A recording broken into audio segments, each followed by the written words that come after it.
Hello, class 8. Very good morning. How are you all?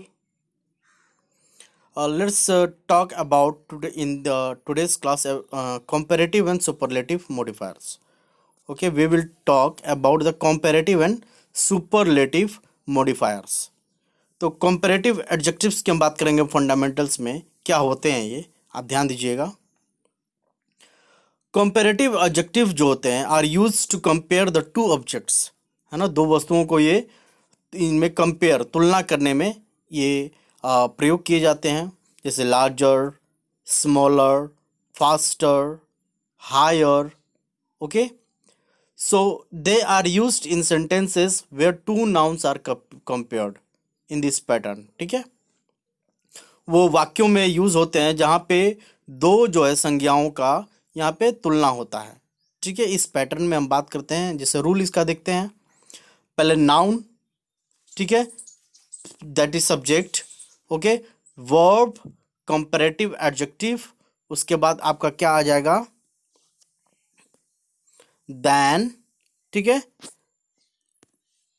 Then noun that is object. Okay, तो noun subject और noun object को ध्यान में रखेंगे यहाँ पे. तो दो नाउन्स के बीच में कंपैरिजन हो रहा है ना, कंपैरेटिव एडजेक्टिव. जैसे जैसे my house is larger than hers. ठीक है, लार्जर मीन्स क्या हो गया यहाँ पे, अब हाउस तो लार्ज है ना. हाउस कैसा है, नाउन की यहाँ विशेषता क्या है कि वो बड़ा है. लेकिन यहाँ पे कंपैरेटिव एडजेक्टिव्स की बात हो रही है. तो पहले क्या हो जाएगा, नाउन माई हो जाएगा, उसके बाद नाउन एंड प्लस वर्ब, है ना, इज लार्जर. कंपैरेटिव एडजेक्टिव है ना, लार्जर देन, अब देन लगेगा हॉर्स, ये नाउन ऑब्जेक्ट हो जाएगा. ये संज्ञा की तरह कर्ता की तरह यूज हो रहा है और ये कर्म की तरह यूज हो रहा है. सेकंड देखेंगे तो समझ में आ जाएगा. This box is smaller than the one I lost. This box यानी कि ये नाउन की बात है रही है, ये सब्जेक्ट है ना कर्ता. इस सेंटेंस में ये क्या है, सब्जेक्ट है. ठीक है, अब वैसे क्या है, ये बॉक्स एक वस्तु है इसलिए ये नाउन है. The box is smaller. ठीक है, ये कंपैरेटिव एडजेक्टिव आपका स्मॉलर यानी कि छोटा है उस बॉक्स से जिसे मैंने खो दिया, है ना, than the one I lost. ठीक है, तो यहाँ पे देन लग रहा है, क्यों, क्योंकि कंपैरिजन हो रहा है ना. चलिए थर्ड देखते हैं. Your dog runs faster than Jeevan's dog, है ना. योर डॉग मतलब तुम्हारा कुत्ता. तो यहाँ पे सब्जेक्ट आपका क्या हो जाएगा, योर डॉग, है ना. और डॉग क्यों होगा, क्योंकि नाउन भी है, संज्ञा भी है ना, एनिमल का नाम है. तो रन्स यहाँ पे वर्ब लगेगा, फिर इसके बाद कंपैरेटिव एडजेक्टिव लग जाएगा, फिर देन लगेगा और उसके बाद नाउन ऐसे ऑब्जेक्ट लग जाएगा. ठीक है, तो your dog runs faster than Jeevan's dog. यहाँ दो नाउन के बीच में कंपैरिजन हो रहा है. पहला वो नाउन जो कि सब्जेक्ट की तरह काम कर रहा है और दूसरा नाउन जो कि आपका ऑब्जेक्ट की तरह काम कर रहा है, यानी कर्ता और कर्म के बीच का जो यहाँ पे कंपैरिजन होता है एडजेक्टिव के लिए. ठीक है, तो इस वाक्य में आप देख सकते हैं. The rock flew higher than the roof, है ना. अब रॉक की बात करें, रॉक क्या है, सब्जेक्ट हो गया, दैट इज नाउन, और फ्लू क्या हो गया, वर्ब, हायर यहाँ कंपैरेटिव एडजेक्टिव, उसके बाद देन फिर ऑब्जेक्ट नाउन लग गया. ठीक है, क्लियर है बच्चों. आगे देखें. Jitu and Jeevan are both my friends. Jitu और जीवन दोनों ही मेरे मित्र हैं. But I like Jeevan better. परंतु मैं जीवन को ज्यादा चाहता हूं. ठीक है, अब देखिए, than Jeetu is understood, than Jeetu is understood. Jeetu and Jeevan are both my friends but I like Jeevan better. Clear है. अब देन जीतू भी लगा सकते हैं यहाँ पे. सुपरलेटिव एडजेक्टिव्स की बात करें अगर हम, ये तो रहा कंपैरेटिव एडजेक्टिव्स की. Superlative adjectives.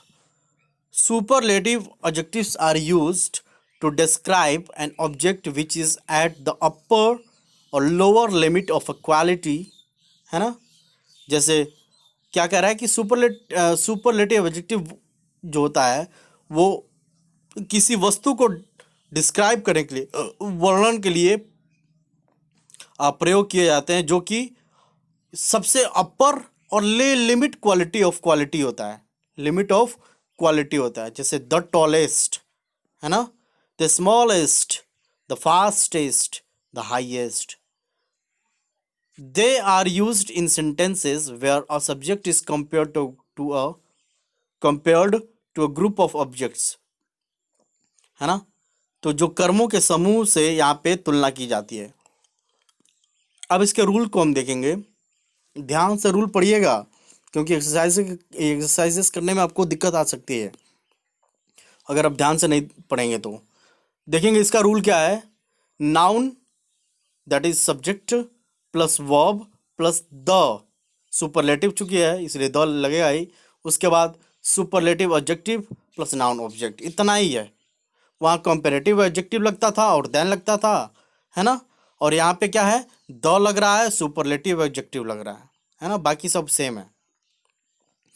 अगर उदाहरण की बात करें, एग्जाम्पल की, तो my house is the biggest in our neighbourhood, मेरा घर जो है पड़ोस में सबसे बड़ा है, बिगेस्ट है तो माई हाउस यहाँ सब्जेक्ट हो गया, बिगेस्ट आपका द तो लगेगा ही, बिगेस्ट आपका सुपरलेटिव एडजेक्टिव, और यहाँ पे उसके बाद नेबरहुड यानी पड़ोस, यानी वो भी नाउन है ना। कलेक्टिव यहाँ पे किसकी बात है, ग्रुप ऑफ ऑब्जेक्ट्स की बात हो रहा है ना, तो नाउन एज ए ऑब्जेक्ट। तो नेबरहुड यानी कि बहुत सारे यहाँ पे लोग रहते हैं, बहुत ज़्यादा घर है यहाँ पे, ठीक है। This is the smallest box I have ever seen, ठीक है, ये उनमें से सबसे छोटा बॉक्स है जितने भी मैंने देखे, है ना। तो क्लियर है ये। आई होप कि इसी तरह से आगे वाले पॉइंट्स में, your dog was the fastest among all the dogs in the race. उसके बाद we all threw our rocks at the same time, my rock flew the highest. अब कह सकते हैं of all the rocks is understood. Forming regular comparative and superlative, इसको हम next class में पढ़ेंगे। आई होप कि इतना आपको क्लियर हो गया होगा। ओके, तो जो भी चीज़ें आपको क्लियर नहीं होंगी मुझे कमेंट करके बताइएगा। Okay, that's all for today's class. Thank you.